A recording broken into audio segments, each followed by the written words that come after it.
Hey everybody, this is Sean, Dollar Store Dynasty, and this is No Stopping. I just want to talk, I'm no longer in China, back in the United States in my home here, and I want to talk a little bit about my experiences leaving China and what that was like. Here's how it went. So back in April, I got a message from one of my supervisors or employers that they were going to force majeure my contract, and at that point, basically, it was just kind of sitting around in China and waiting for something to happen. At that point, they were anticipating school starting at the end of May, but it was in a very sort of low, minimal capacity. So anyway, I got a message. They said they were going to, they apologized and said they were going to basically cancel the program that I was a part of. And I understood that, but I was a little bit, I was still a little bit frustrated that they hadn't, done so sooner when I had suggested to sort of force majeure the contract, rather than giving me assurances that they couldn't themselves sort of guarantee, and so and it would have been a lot easier at that point to sort of to leave China. There weren't as many restrictions in place. A little bit of a coup. But so I got the message, and they didn't really indicate that I had to leave the apartment by a certain time. Like I had just renewed my visa at that point, so basically my visa permitted me to stay in China at least till September.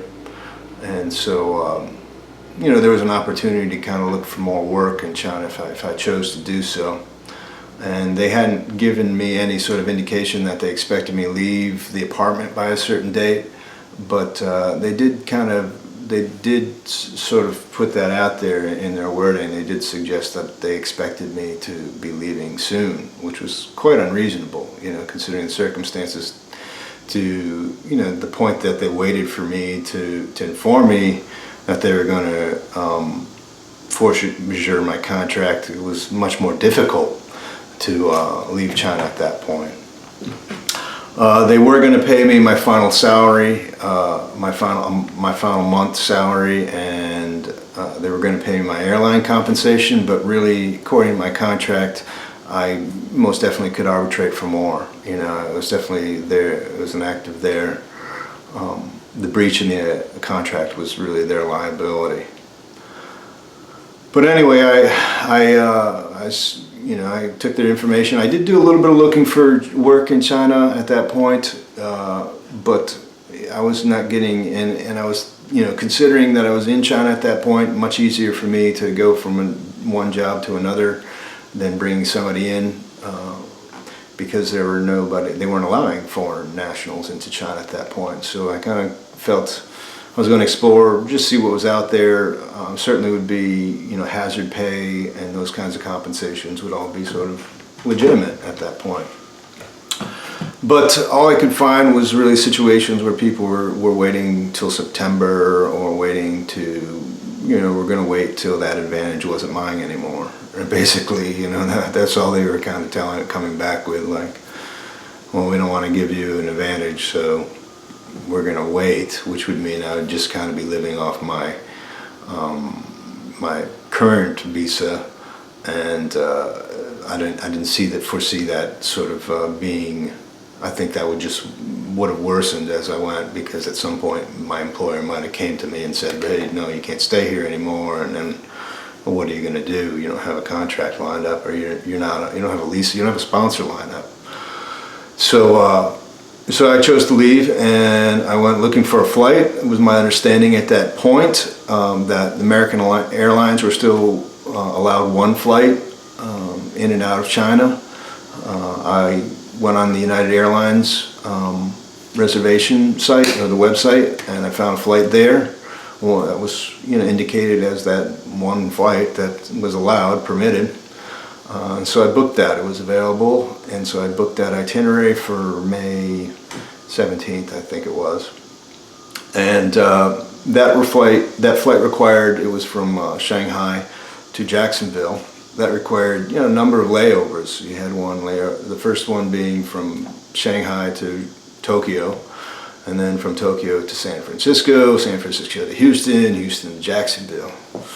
So I booked that flight, and it was one of the only flights that kind of fell within that range that I was going to be compensated for. Most other flights were considerably more expensive, and that was another aspect of, I felt, was the liability of my employer, because you waited for the flights to be really expensive before you sort of force majeure this contract. It was always, you're also liable for that. But I found that flight, and it was within the compensation, so I booked that flight. And then I had like 3 or 4 weeks just to kind of sit around, and that's all I was doing in China, and it really wasn't really sort of a morale booster or anything like that. It wasn't something I really sort of enjoyed, just not doing anything, not having any sort of purpose or any sort of really sort of assurances, your work is your reliability, and I really didn't have any of that at that point. So I was just kind of sitting around, but I was packing things up, and I was trying to get things out of China. One of the things that happens when you're an ESL teacher is you'll accumulate just sort of like a lot of necessities, living necessities, sheets and towels and pans and forks and spoons and glasses and mugs and so on and so forth. And all that kind of builds up. That's a lot of money you're kind of investing in living overseas, and it's all kind of something you want to be competent. You want to sort of recuperate those expenses as much as you can. So I was in the process of mailing a lot of those items out of China, back to my home here, where my parents were receiving them and putting them in my household. But I was kind of getting a little bit of resistance on both ends, to be honest with you, that people didn't like seeing. First of all, the Chinese people didn't like me seeing and getting all that money out of there. And I think on this end of it, they didn't like it either, because it sort of created more value for it, and really all this just kind of appears like a coup on my ability to sort of advance my status, to be honest with you. All the coincidences, all the occurrences happened like at points where I am, certainly my status was about to be elevated. And even on YouTube, there's a bunch of YouTube bums out there, China bloggers, who are also trying to sort of take advantage of these opportunities. But so I was trying to get stuff out of there, but of course, the Postal Service, they stopped, they ended the services overseas, international services, so I couldn't get anything else. So basically, I was left to just getting what I could carry out of there at that point. And I managed everything out, you just kind of dwindle out your freezers and all that, and I got ready to go. Came the day to leave, everything was going smooth, no changes in my itinerary, no notifications, and I turned my key over. There was really nobody sent to do that. It was all kind of myself talking to, I ended up, usually in a lot of contracts, they'll send the company's representatives will be there to make sure everything goes smoothly. But in this case, they just said, talk to the landlord, basically. So I talked to the landlord, and the old lady, there's a younger guy. It's kind of a family thing, I think, where they had probably from their wedding, they had an apartment, and so they had an extra apartment that they were trying to rent out, and probably consolidated the family in one apartment. And so I talked to them, and they said, okay, well, such and such day, and the old lady came over, and she was really excited, which I anticipated, I always kind of, because this is one of the times where I said, all right, I'll just, these people aren't the richest of people, and they have been really generous to me in terms of my contract, and so I will leave a lot of these items here, and basically I left my apartment fully furnished, with a lot of nice things, a lot of nice items that previously I would destroy, because it was my value and I had worked very hard for it, and I wasn't going to, just surrender it, surrender that value without, you know, those items are there to make my life better, you know, and it's like surrendering, making your life better, you know, so someone else can make their life better. And I'd worked very hard for all those items, you know. So usually I would just destroy them rather than see other stuff. But in this case, I said, you know what, these people were pretty nice to me, and you know, they're pretty generous, so I'm going to leave these items here. So I left a very full furnished apartment in my wake, and I could tell for the first time that this, you know, genuine sort of rational, you know, response to that from this older lady. You know, she was happy, she was excited, as was my neighbor, because my neighbor suddenly came over in my apartment and was like, I want this, I want that, I want this, I want that. And you know, that response is the one I would, you know, be more accustomed to, you know, because I'm the same way. You know, if you said, hey, I'm leaving my house, you can have anything in there, you know, I'd be like, wow, you know, you're leaving this? What? I'll take it, you know, printers, all these kinds of things. That had a lot more value in them, you know. They're good for years, you know, but I used them for, you know, a period of maybe a year or less, and now I was forced to sort of give them up.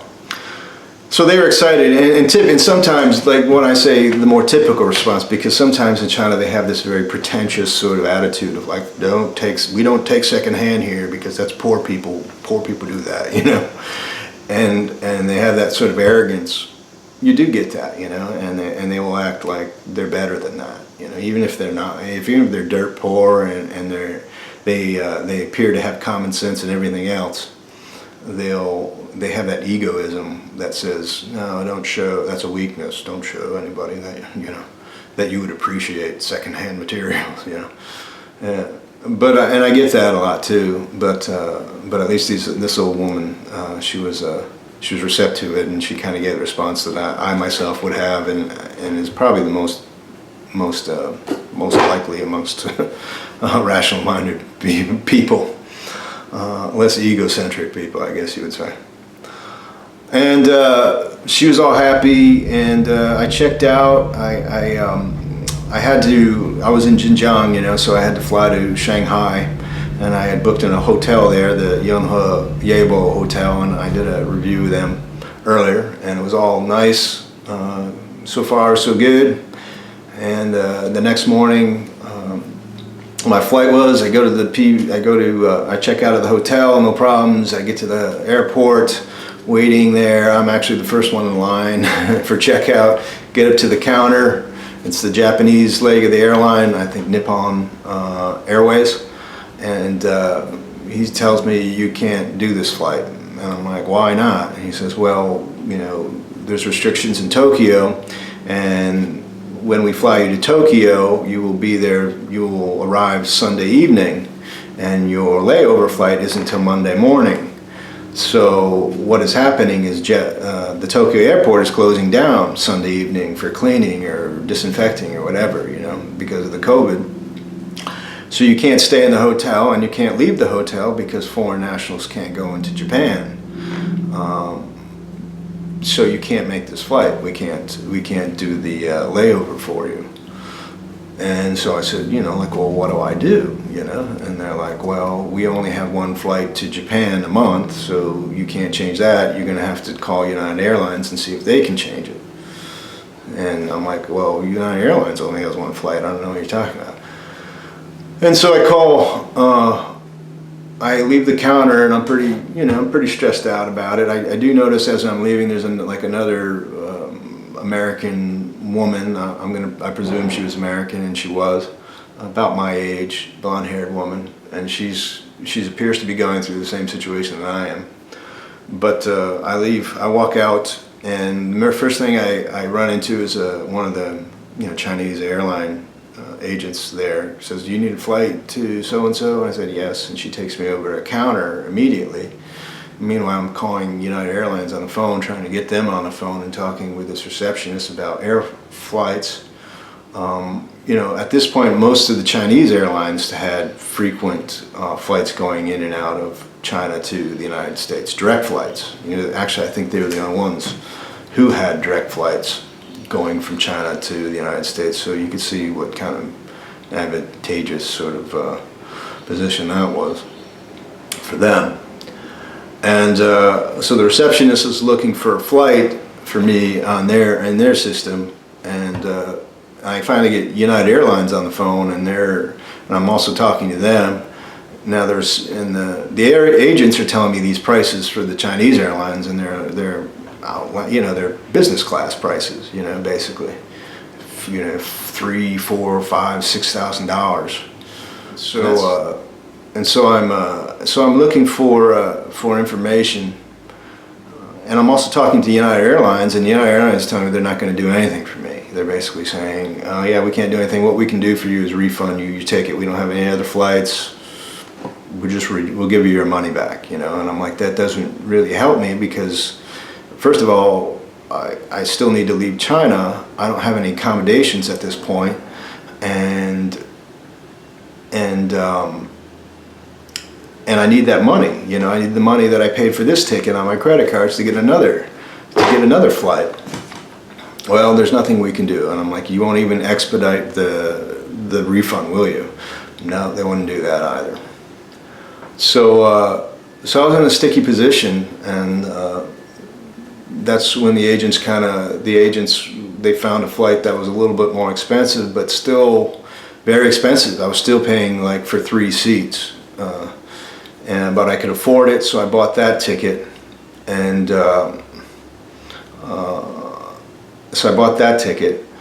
and then I had to figure out what I was going to do next. So I was calling that was going to be 1 week later. That was going to be on the following Sunday, leaving Xiamen to the United States. And I'd never left Xiamen before, but Xiamen was close to where I had been living in Fujian.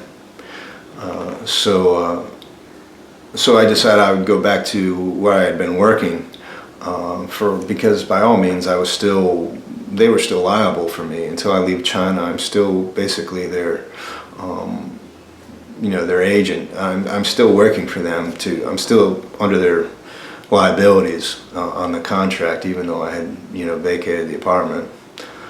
And I talked to them, and originally they said, okay, yeah, you can come back to your apartment for a week and stay there. And I said, great, that's not really a big deal. I know my apartment's pretty well equipped, and it won't be too much of a hassle or too much of an inconvenience for me to wait another week. So I get all that done, and I go about I'm going to have to get another flight back to Quanzhou at that point, and figure out what I'm going to do when I get from Quanzhou back to my apartment. Now, flying to Shanghai, I had gone through all the security. I had paid for excess baggage. Just getting to Shanghai, so there was considerable expenses associated with that.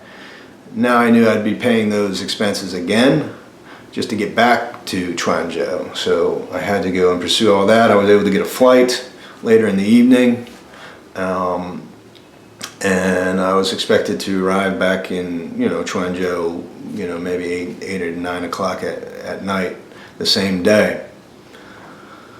Now, I originally thought I had to go to another terminal for the domestic flight, and in the process of doing that, the security between the terminals is actually, you have to go through a complete other security check.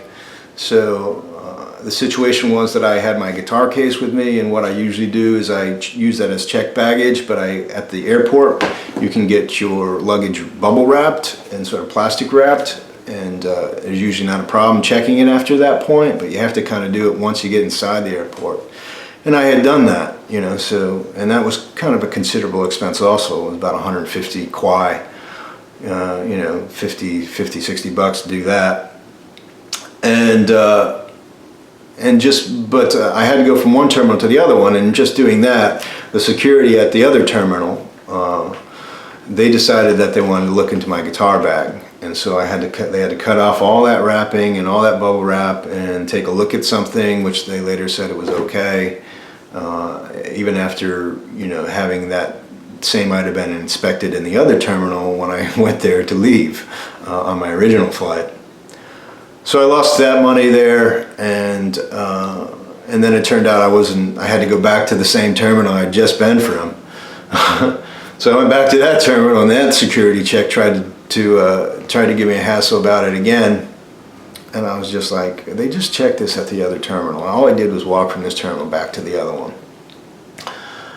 But it was quite frustrating, and it was just more money I was losing. But I was in the right terminal now for my departing flight back to Quanzhou, and all I had to do was wait. So I decided to talk to that American woman. I saw her sitting over there, and I said I couldn't help but see that you were kind of experiencing probably a similar circumstance as me. How are you doing? And she kind of explained that her situation was the same. She had a lot more luggage. She had a cat. But I'm always kind of suspect of these kinds of situations where you run into somebody who is is in the same boat as you are, or is very familiar with the circumstances you're in at that time. Because it's happened to me a number of times, dealing like with the American Embassy and things like that. And I had contacted the American Embassy and everything. And they kind of knew where my travel plans were at that point. I'm always kind of suspect of that kind of situation. But I figure if I can offer any assistance or comfort or any ideas to this person who might need them also just as much as I might need them, that I would do so. Just out of an act of courtesy and just kind of act of goodwill, I guess. So I went over there, talked to her, see what was going on with her. She seemed to, from what she told me, United Airlines was able to book her another flight because United Airlines was going to commence flights, or they had told her they were going to commence regular flights on June 5th, which I later turned out to be that wasn't going to happen. But I was already out of China by that point. But, so I don't know what happened to her. But we got to talking. And she seemed to be okay staying in Shanghai until June 5th and taking her flight out. I told her what my arrangements were, and we kind of wished each other good luck. A weird thing happened was this Chinese vagrant. I don't know how he got into the international airport there, but this guy was an old, very sort of disheveled, dirty looking guy. He kind of comes up to both of us. He sees our guitar cases. And he's like, play us a song. And I'm like, no, absolutely not. I'm going through in this situation where I have no accommodations. I'm trying to get a flat. I have no time for that kind of silliness, that kind of nonsense. But she's kind of, this woman is kind of flaky about it, to be honest with you. She's like, yeah, get your guitar out and play. And I'm like, are you crazy? Are you absolutely out of your mind? This is not. So I'm getting a bit bad vibe that she's kind of one of those flaky liberals that think that the world's going to be healed with a song. And that all your troubles can go away with a song, one of those flaky liberals. And I'm just like, well, yeah, I'm gonna get going now. Yeah, I gotta go get my flight and stuff like that. So I go over to get kind of say goodbye and take her WeChat and say, yeah, let me know what's going on with you, and if there's any way I can help you, please don't hesitate to send me a message or something like that. But I have to pursue. I have arrangements set up, and I have a flight. I have to go catch those things.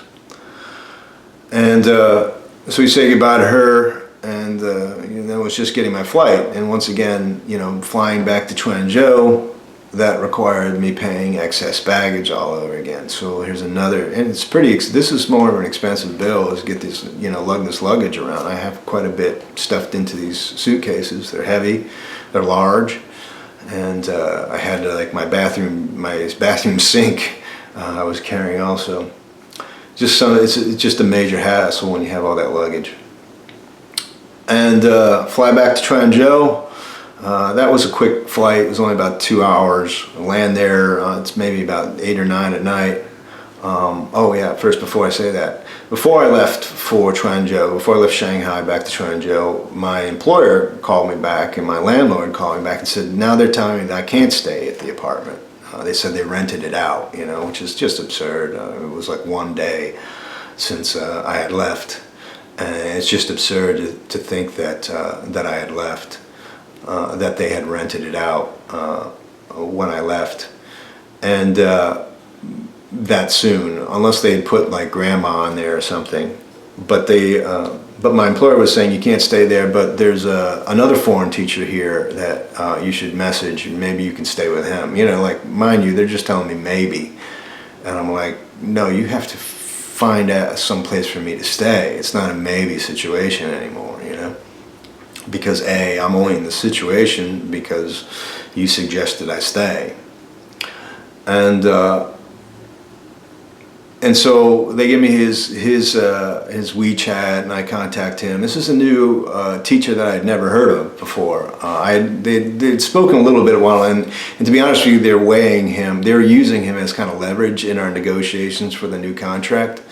When I had, you know, we'd made a deal that was a great deal for me, and it was definitely going to give me an elevation in status and finances. And they were never happy with that, especially my employer's son. My employer had a younger son. He works for the government, the CCP, and he wasn't happy. I could tell from the outset that he thought I was going to get being paid too much money. Just in our conversations, there was definitely some sort of tone where I don't approve this. And I was like, it's really not up to you, dude. But he didn't seem happy with it, and so I could see his incentive was to kind of undermine it. And he started giving me these hints after we had signed the contract that they had another American employer coming, a teacher coming. And I was like, that's just completely ridiculous because of all what's going on in the pandemic right now. Like, bringing somebody here, an American teacher agreeing to do it is absurd, you know, unless they're like too stupid to not know, you know, unless they're too stupid for words, or B, you're paying him more than you are paying me to come and do this job. But yeah, they talked about this guy, and it turns out he did come to the school. And I talked to him, and he said, yeah, you can stay. I have an extra room. You can stay there. All right, great. So now I have a place to stay at least for a week. And I fly back to Quanzhou. I get to Quanzhou, 2 hours. It's raining, and it's just kind of miserable. It's a small airport. Everybody's just kind of crowded together. You know, at this point in China, nobody is really, you know, wearing masks, or, you know, there's very few people sort of following the pandemic guidelines.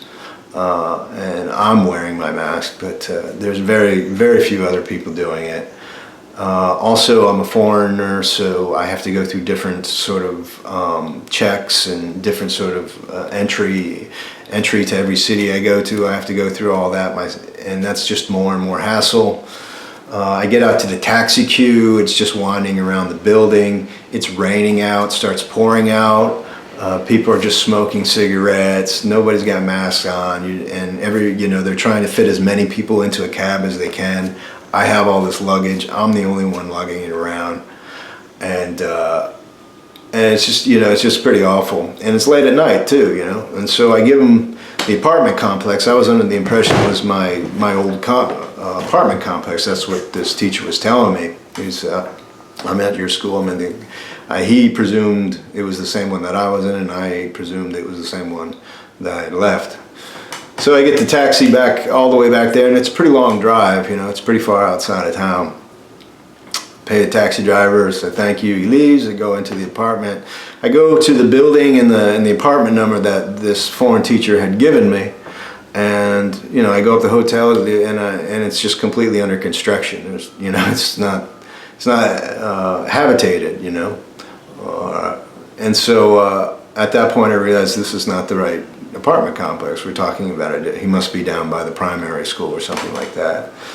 So I give him a message, and he's like, yeah, no, I'm down by the primary school. And I'm like, you know, because it's pretty far. It's like a good 3-4 kilometers, good 15 minutes walk without luggage, and there's no way I'm going to do this at 11 o'clock at night with all the luggage that I'm carrying.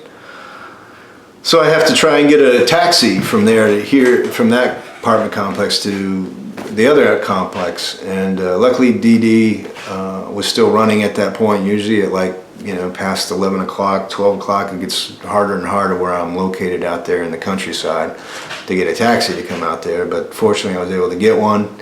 The taxi came and got me, and he drove me down to the apartment. And I was pretty grateful for that because I know it was kind of like a very cheap fare, so I doubled it and gave him twice just for that quick ride, because I know he kind of, most taxi drivers would be like, nah, I don't want to go out there for 7 quid or 8 quid, it's not worth it to me. So I doubled it and made it worth his while, hopefully. And then I met this new American teacher who was there. It was the first time I ever saw him. I'd never, I'd heard his name, and I didn't really kind of believe he was there. It just seemed like they were trying to strong arm me after our contract negotiations. But there he was, and he was he was a nice guy, very friendly, and he took me out of his apartment, and he had an extra room. The extra room was like, there was a bed, one of those hard mattresses that you have in China that don't have any give to them whatsoever. It's just like basically 2 boards, and no sheets or anything, just a couple pillows, and it was basically like a cat room. I guess he had cats, and this was a room he usually kind of used for the cats, because there was like, cat litter and stuff around there. But I guess the cats were gone now.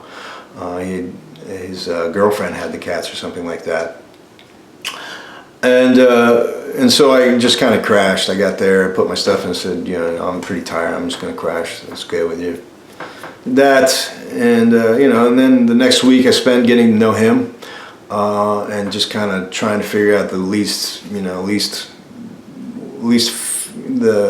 how I could leave the least footprint in that week that I could, certainly in terms of expenses, And it was just very awkward, because here I was back where I had just left, and not only was I, back, but I was I was down by the primary school, so, like you're seeing faces that you knew from there that are like, what are you doing here? Still, well, I thought you left, kind of stuff. Very awkward. And it was also kind of awkward too, because I kind of looked into this teacher a little bit and found out he was like one of the democratic socialists in the United States, and I was like, he was part of that party, and he was, it seemed like he was maybe a little bit very sort of, and just in the conversations I had with him, I could tell he was like a pro-China guy, and believed in their system or whatever, believed politically aligned. He was more politically aligned in his way of sort of like ignoring the negative aspects of China and not talking about them, even when we talked about things that were just like what was going on in terms of this contract, in terms of what the teachers and how the school was operating. But we did have some agreement on certain issues, and he was a nice enough guy. We kind of bonded over the Michael Jordan Last Dance documentary. We both kind of sat down and watched that a couple of days. But for the most part, we just kind of did my own thing, and just didn't want to really make too much of an impact, or I didn't want to get too unraveled at that point. I wanted to keep everything in my suitcases. The apartment itself where he was living, they just sell you so many lies too, like that's their way of dealing with something, because they don't want to deal. But he constantly told me this thing like, oh yeah, I'm leaving. They gave me the same message, and so I found a job in Xiamen, and I'll be leaving next week too, and he was like, I'm leaving Wednesday, or I'm going out Wednesday. And then I was like, well, I'm going to leave Friday. Well, then I'm going to leave Friday too. And he just kind of always was adjusting his story to my story. But you could tell they were just kind of stringing it along, that they had basically brought him in there to undermine my job and pay him. I'm going to assume they're paying him less, because if they're paying him more, they're pretty stupid. Unless they just feel he's a better political puppet, or something like that to educate their kids or something like that. I mean, one thing about the job is that they never really wanted me to have that much of a footprint, There's 2 ways of looking at that. Like, I didn't do a lot of hours there, and one way is like they're being generous, and the other way is like they don't want me to have that much of a footprint, leave much of a footprint on their kids. They want to bring somebody else in here who's more inclined to be politically aligned with them. because there are certain aspects like, yeah, I'm not going to be waving Chinese flags around or something like that, you know. I'm not going to be doing that, you know. So maybe that was so maybe that was another reason for them bringing him in there and paying him more to be more integrated. But and this is something about Chinese bloggers, especially the ones who have wives. You know, they're the biggest joke of them all. But I'll do another video about that because they're integrated. So anyway, his apartment was, and this is so true of liberals, you know, like I've met a lot of like American liberals, you know, and they're slobs. I'm gonna be honest with you.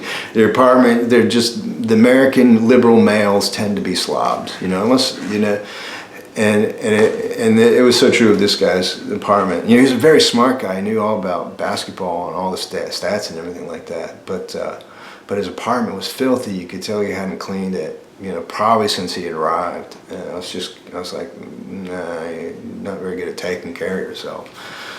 But I don't want to be too critical of him because he did me a pretty kind favor that he shouldn't have been. Well, he should have been obligated to do it for me, no matter what, to be honest with you. So anyway, I stayed there, and in the course of our conversations, we talked a little bit about Xiamen. This is where I'd be leaving. My new flight was leaving from. And he told me, you know, a car to Xiamen is relatively expensive, and it's probably going to be a lot easier because prior to that, I was like, oh, I'm going to have to take a train to Xiamen now, get in a hotel there, stay, and then get my flight. And the trains were really cheap. The trains were like, you know, 15, 20 kwai. It was a very short trip. But the hassle of getting all that luggage through another security and all the checks and all that just to get on the train was not something I was too keen to do. And so when he suggested getting a car to Xiamen, I was like, yeah, I can just throw my stuff in the car. Boom, we're out there. It's a 2-hour drive. It's maybe 200, 300 kwai. I'll do that. So I agree. So that was a great idea, and I appreciate that suggestion. And I booked my flight is going to leave on Sunday. I book a hotel for Friday and Saturday night, and at that point, no problems. You know, everything's set up. Friday comes along, Friday morning, say goodbye, thank you, and go out. My car's waiting. You know, one of the great things about DD, you can book cars and reserve them, and usually they're pretty reliable. Boom, I'm in the car, I'm out to Xiamen, I get to my hotel. It's a home inn. It's one of the nicer, it's not, you know, your typical franchise home inn. Home inn is one of the main Chinese franchises in China. But you have different kind of boutique home inns here and there, and I kind of found a boutique one that seemed like a good deal with, you know, breakfast and things included, not far from the airport. Great. I've never been to Xiamen, so this is all kind of a new city to me. I'm quite surprised there's an international airport there, to be honest with you, and I'm sort of curious about that. You know, having been in all the big airports in China, I never really sort of enjoy that experience because they're so mammoth that you're like walking forever just to get to your gates, and I don't really like that experience in Chinese airports, so I don't like to really travel that frequently through them.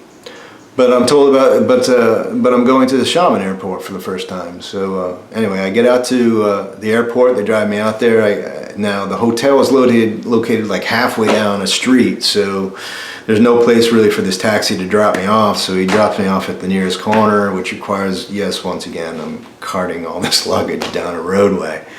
You know, I'm not too happy about that. I get to the hotel door, I go up the elevator, go to the reception desk, and they're like, oh, where are you from? I'm like, I'm from America. I've been staying in China for the last 2 years, you know. Oh, you can't stay here. You know, like, what? No, you can't stay here. We can't have foreigners staying in our apartment because of the COVID. Okay, where do I go then? Where can I stay? Hold on, we'll see if we can, you know, and they get on their phone trying to find places and like that. And meanwhile, I just get on my phone, find a hotel near the airport, and I book it. Boom, I'm going there. Thank you. All right, bye-bye. I book another DD cab. They take me to this new hotel. I go to the check-in. This new hotel is kind of shoddy. It's an older hotel. It's a Chinese hotel, kind of a independently run one. It's not part of any chain or anything like that. Bashan Hotel, I'll do a review of them later. But it had breakfast, and it was, you know, right down the street from the airport. And so those are two things I'm looking for at this point. It's still early in the day. It's still only like 1 o'clock at this point. Get to the hotel. I go through check-in without a problem. You know, we do the health code thing, and you know, I pay all my deposits, so on and so forth. I pay for 2 nights. Go up to my room, shower up. It's, you know, it's kind of run down hotel. It's not. It's definitely a downgrade from the hotels I intended to stay in. One of those older Chinese hotels. It looks a little rough. Looks like it could use some work. And that whole area is kind of under a lot of construction, and so it's just all very messy and dirty. And my check-in, though, I could care less. You know, I'm just looking to get my flight out of there at this point. And I'm just grateful that they checked me in. So I book in, I get settled in a little bit. I decide to go out to the airport, check it out for the first time. It's right down the road. I take a taxi out there, boom, check it out, walk around. It's great. You know, the Xiamen International Airport is very small. I'm like, this is awesome. I can go from here to here really quickly. And so I was pretty happy about that, you know, because I don't like those big airports. And so I go back to the hotel, and then I just kind of settle. I grab some, I go down to dinner. There's like a kind of a hotel that, or a restaurant outside the hotel. It looks like you don't get a lot of customers, but I order enough food for the next 2 nights, and just take it back to my apartment for the next night, and that's it. I'm settled in for the evening. Just start watching some TV. It's about 11 o'clock at night, and then I get a call from reception desk, and suddenly the reception desk is telling me I can't stay there, that I have to leave because they can't have foreigners. And I'm like, well, I've been here all day, you know, I've checked in, and, you know, I paid for 2 nights, and I'd like my money back. You can't stay here. So, all right, fine, you know, and I go looking for another hotel, and I found the Holiday Inn Express, and I call them. I actually speak to a manager there, and they say, yeah, you can stay here, just, you know, and it's actually nicer, it's cheaper, it's got a nicer breakfast. So I was like, awesome, you know, this is gonna actually upgrade myself. So I go down to the hotel, and the reception desk, and I said, can I get my money back? You know, I would like my money back. I'm going to check out. I found a room. And they're like, well, you found a room. And she's like totally ignoring the fact that I found a room, you know. And she's like, well, you can stay here, though. If you can't find a room, you can stay here. And I'm like, but I found a room, but you know what? I don't really want to go through this at night right now. It's pretty late. I don't really want to go through the whole process of getting in a car, a hotel, a taxi, and going to another hotel. So fine, we'll just stay here. If you're not going to give me a problem this next day, tomorrow, I have no problem staying here. So I do that, but I have a free breakfast, and the next morning I go down for the breakfast, and they're all, you know, you start sensing people are giving you the eye, like, what is he doing here? He's not supposed to be here, you know?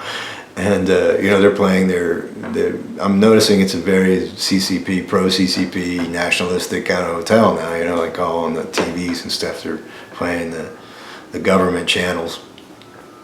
The breakfast was, you know, so-so, but it was better than nothing, you know. I'm not going to complain. It was good on that scale. And I go out for a walk, and, you know, like I said, it's just it's just factories and everything around the airport, and little dirty alleyways. And I was like, nah, I'm going to go back to my apartment and watch movies or something. So I go back to my apartment, and the next day I have a flight out at 10 o'clock, so I have a very early taxi booked, 5:30 in the morning, and you know, I check out. And here's the curious thing is that when I checked out at you know, like 5:30 in the morning, or 5 o'clock in the morning, because I want to be at the reception desk at 5:30, and luckily I got all my stuff out of my room, and I just wanted to go back in and take a walk around and see if I left anything under the beds or anything like that.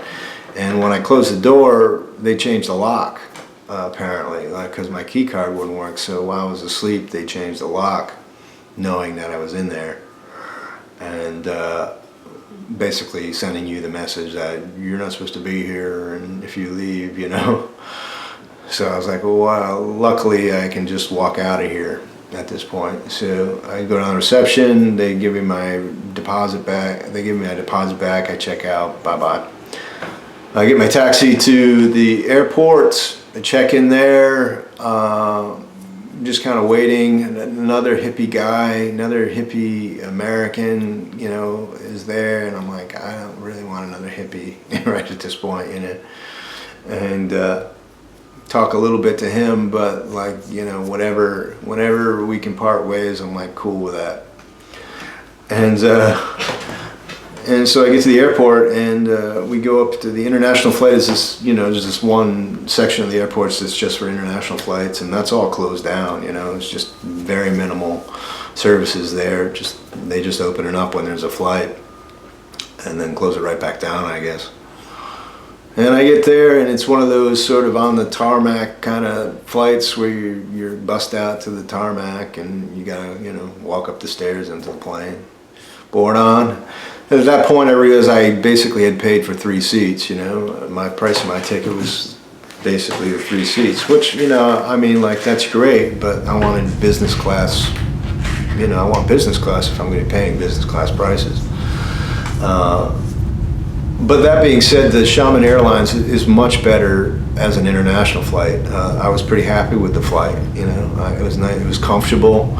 The services were great. The flight was actually cleaner. You know, like, I've done a lot of domestic flights in China with Xiamen, and I never was very impressed with it because I think they didn't even serve you beverages.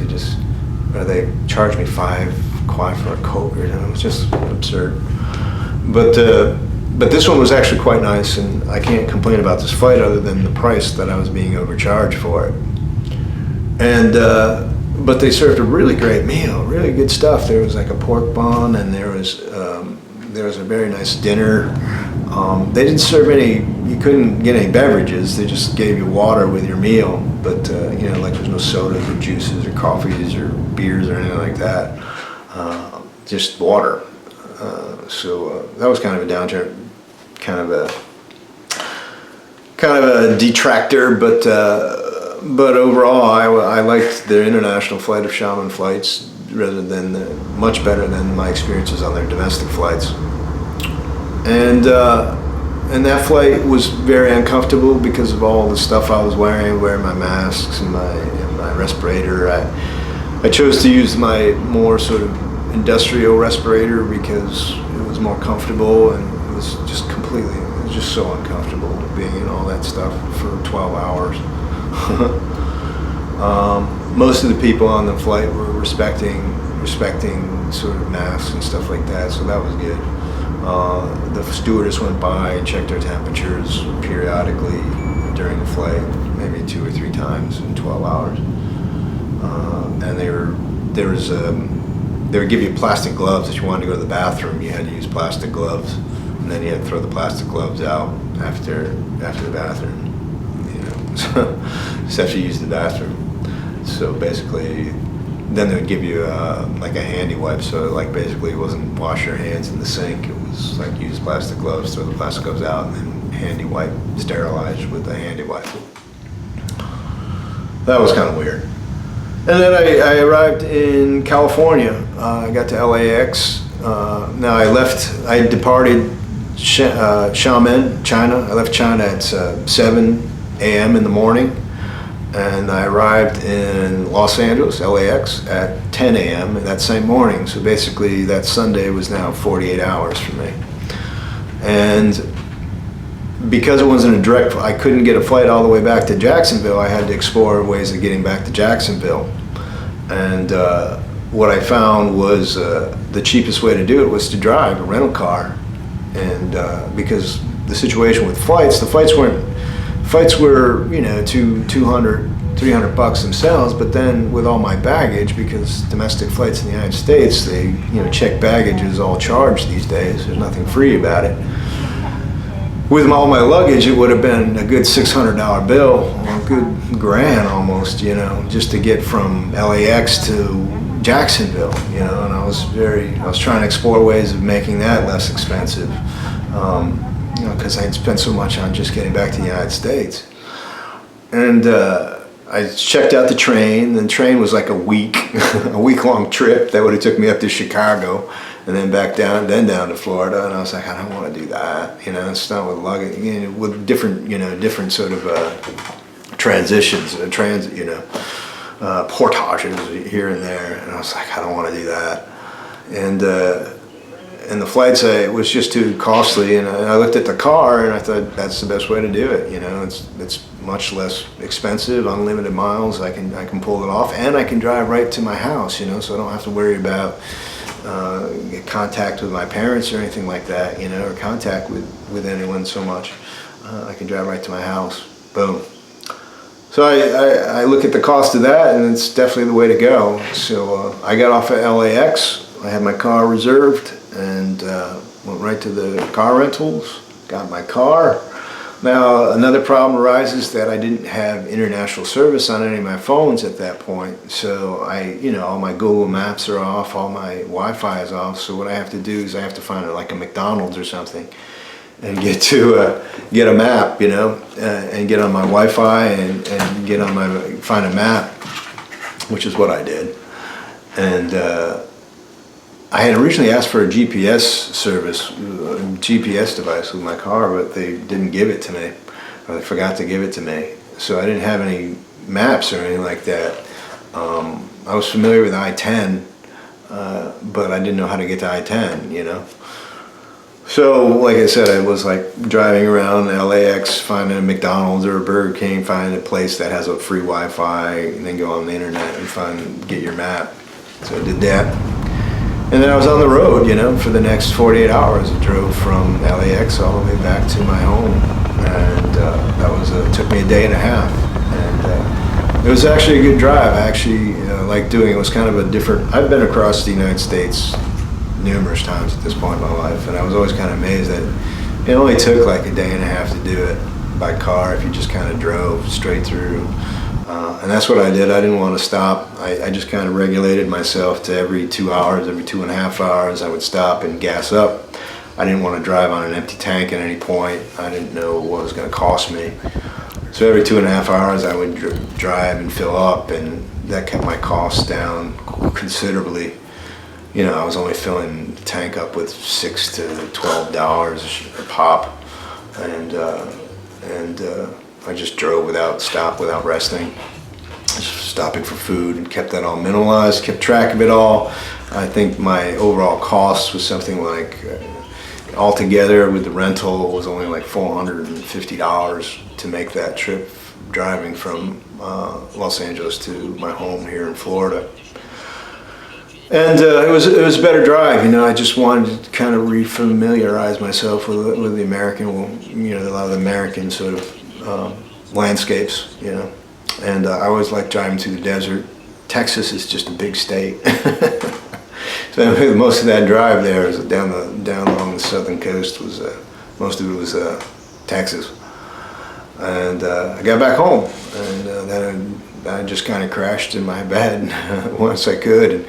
And the big panic of it for me, though, was I had rented the car for, I think, 3 days, and I wanted to be able to get that extra day refunded to me. So I really only had like a couple of hours to sleep even after that drive. So I put my head down and dozed off, and the next thing I know, I'm jumping out of bed to bring the car back. My father actually came to my house, woke me up, and I had to, I was like, I gotta get the car back, the first thing I wanted to do without really thinking too much. But anyway, I'm back in the United States. I've spent the last week so getting the house back up and running. Things like hot water, the hot water heater needed to be replaced. You have to get unfortunately a lot of the gas and the water, my parents had turned that on prior to my arrival, and a lot of it's just kind of getting the yards straightened out, and then all this stuff with this George Floyd is going through to kind of distract from the Chinese issues, of course, deflect it. And I'll talk a little bit more about like how China's using Africa, and like South Africa also. They see how they can sort of, like South Africa. I'll just kind of suggest what that video is going to be about. But politically, they see how South Africans, their government down there, needs help with the whites, basically dealing with the whites. So China's kind of inserting themselves like, well, we can use those whites, and we can, as long as you kind of stay on our side in America, you know. So so like they're kind of exploiting the black and white sort of dynamic, even in most colonies, in most former British colonies, they're exploiting that sort of racial sort of sentiment. And I definitely reflected, and I'll talk a little bit more about how China's sort of exploiting South Africa at this point, and the racial sort of dynamic that exists there, and in the United States also. But that's all for now.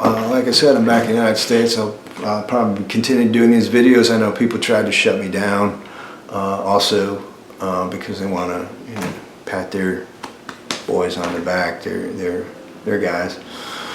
But like I said, I'm not monetized, so I can. There's nobody patting me on the back but me. All right, guys. Thanks for watching. If you want to click like and subscribe, I definitely would appreciate that. And stay tuned for more programming. This is the Dollar Store Dynasty. Take it easy. Fly casual.